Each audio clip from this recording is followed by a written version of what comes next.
Akkam jirtu kabajamtoota daawwattoota Prime Media irraa oduu yeroo kanaaf jennee isiniif qabannee dhiyaannee jirra. Oduu waliin aan Caalchisaa Gammadaati.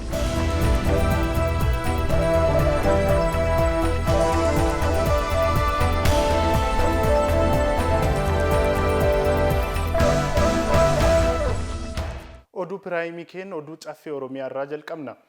Yaa'ii idilee sadaffaa waggaa tokkoffaa bara hojii caffee jahaffaan caffee Oromiyaa guyyaa lammaffaan mana murtii waliigala Oromiyaa raawwii karoora bara 2014 fi karoora bara 2015 caffeef dhiyeesseera. Miseensi caffee abbootii seeraa naamusa ogummaan abbaa seerummaa barbaadu hojiirra oolchine irratti tarkaanfiin cimaa fudhatamuu qaba jedhan. Dassaalin Fayyeeraa dabalata qaba. Yaa'ii idilee sadaffaa waggaa tokkoffaa bara hojii caffee ja'affaan caffeen Oromiyaa guyyaa lammaffaan manni murtii waliigalaa Oromiyaa raawwii karoora bara 2014 fi karoora bara 2015 caffeef dhiyeesseera. Haaluma kanaan raawwii bara 2014tiin leenjii dandeettii raawwachiisummaa sadarkaa adda addaatti kennuu fi abbootii seeraa malaammaltummaa fi naamusa ogummaan abbaa seerummaa barbaadu cabsan 341 irratti tarkaanfiin garaagaraa kan fudhatame yoo ta'u, addatti abbootiin seeraa 16 hojiirraa kan ari'aman ta'u pirezidaantiin mana murtii waliigalaa Oromiyaa obbo Gaazzaala Abbaas Mal ibsan. Mana murtii aadaa hundeessuun hojii hojjetameen uummanni haala salphaan baasiif osoo hin saaxilamin ganduma jiraatu keessatti haqa akka argatu taasisuu fi aadaa uummatichaa deebisuuf gaheen manni murtii aadaa qabu olaanaa ta'us iddoo tokko tokkotti walitti hidhaminsa mana murtii aadaa fi qaamolee seeraa gidduu jiru adeemsa haqaa waan gufachiisuuf xiyyeeffannoo kan barbaadudha jechuun miseensi caffee gaafataniiru. Mana murtii aadaatiin wal qabate dhugaa dubbachuudhaaf aadaa seenaa duudhaa uummanni Oromoo kaleessaa qabu deebisuudhaaf hojiileen boonsaan hojjetamuu isaa ifatti kan agarsiise. Haqa keenya kalee sadarkaa maatiititti, sadarkaa ollaatitti dabaa ture.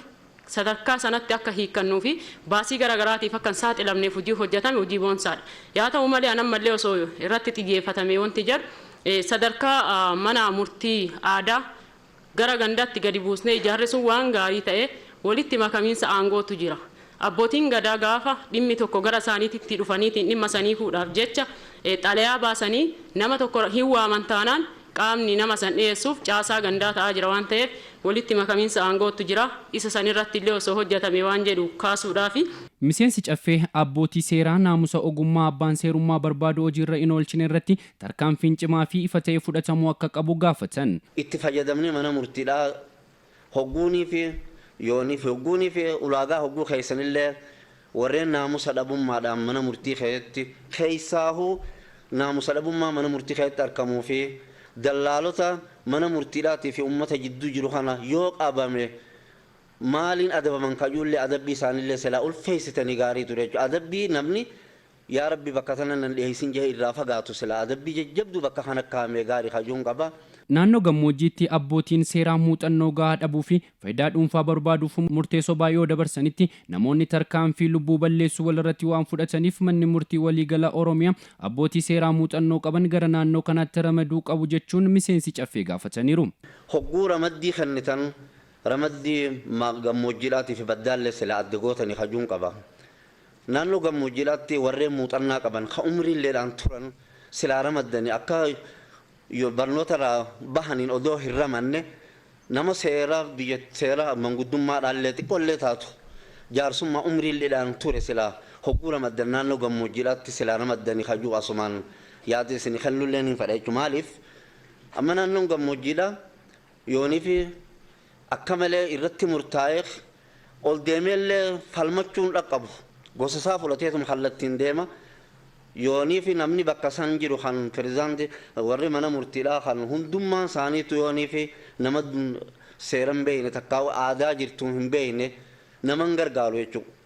Saniifuu asumaan yaada kanallee hogguu ramaddan irra deddeebi'ee naannoo gammoojjiidhaa irratti hogguu ramaddan warreen muuxannaa qaban ka ammoo umriidhaalleen turinsa qaban silaa filtanii naannoo gammoojjiidhaa irratti ergitanii gaarii kajuun qaba.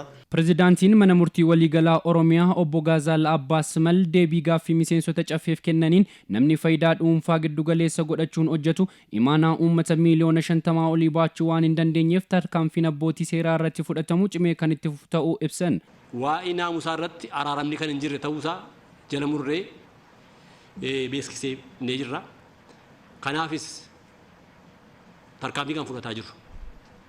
Tarkaanfiin kun ammas cimeetti fufaa jechuudha.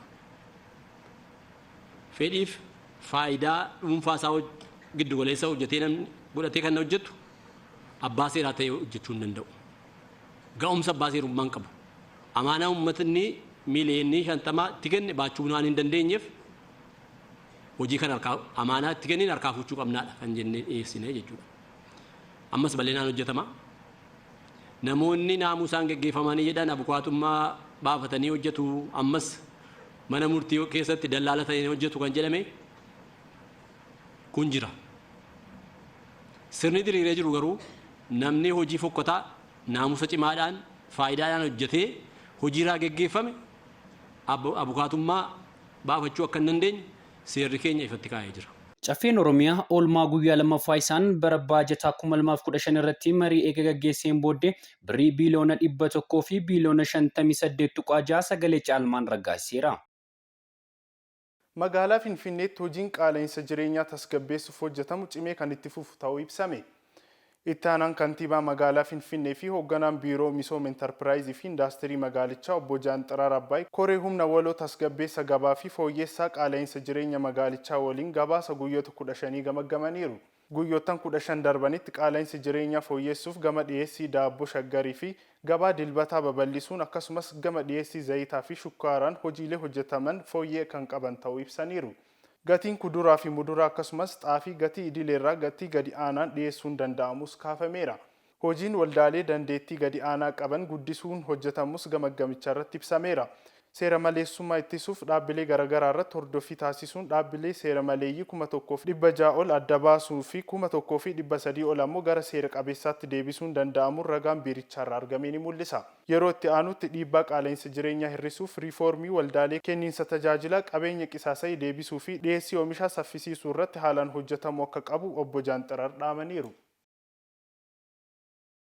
Biiroon dubartoota daa'immanii fi hawaasummaa magaalaa Finfinnee mata duree biqiltuu dhaabaa dhiiga koo lammiif jedhuun sagantaa biqiltuu dhaabuu fi dhiiga arjoomuu adeemsifame.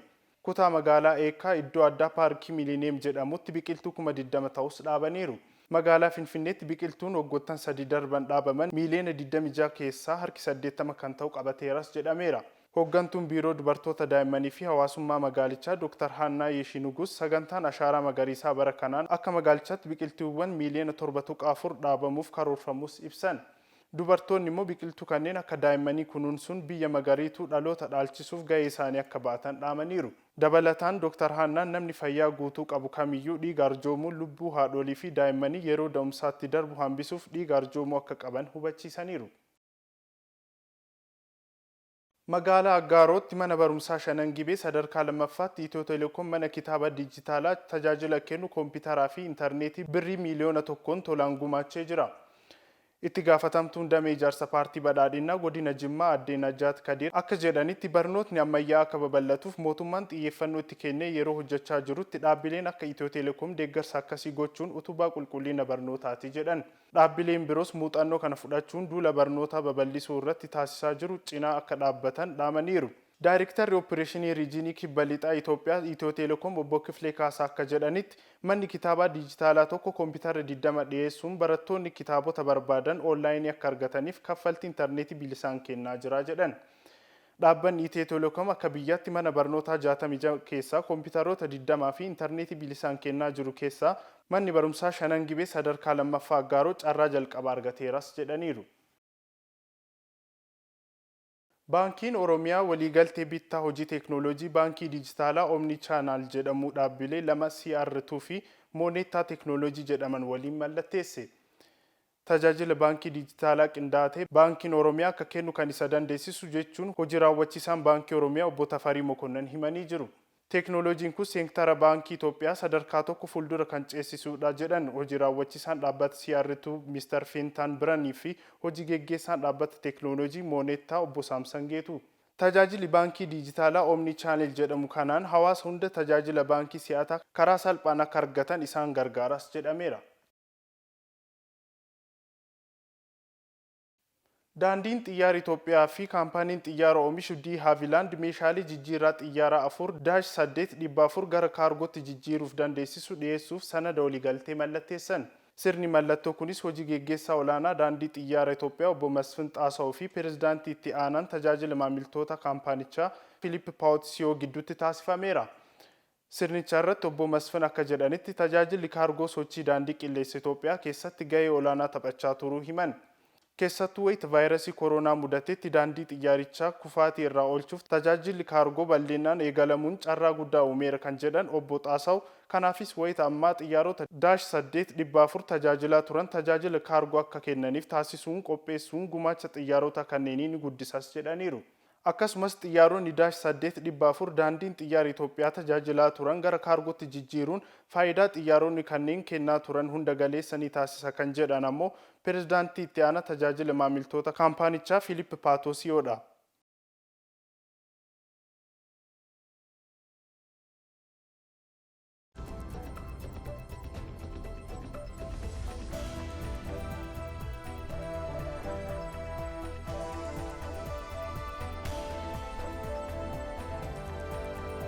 Kabajamtoota daawwattoota keenya ammoo oduuwwan maddeen alaa irraa argannetti ceena.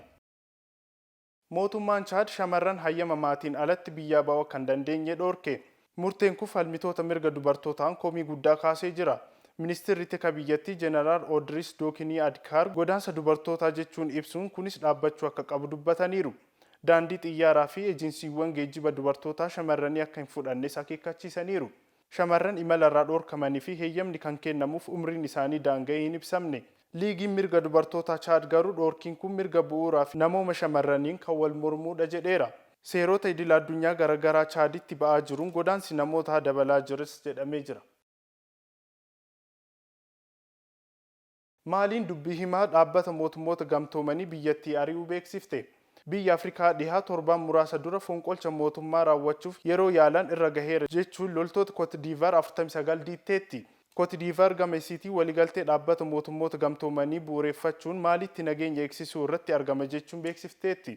Maaliitti dubbii himaa dhaabbata mootummoota gamtoomanii kan ta'an Oliver Salgado fuula tiwiitara isaaniitiin Maaliin loltoota Cote d'Ivoire akka gadhiistu gaafatanii turan.